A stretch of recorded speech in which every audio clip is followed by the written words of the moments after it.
Hello. আহ, আমরা অনেক সময় বলে থাকি যে কোনো কিছু করা হোক, যেমন ইংরেজি শেখা হোক, ইংরেজি শেখানো হোক, এটা দেয়া হোক, এটা ক্রয় করা হোক, এটা রান্না করা হোক।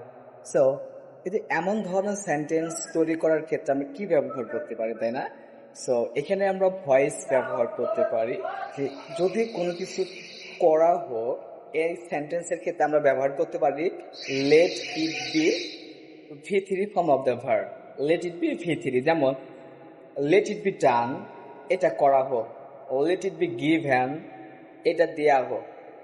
লেট ইট বি নন, এটা জানা হোক। লেট ইট বি লার্নড, এটা শেখা হোক।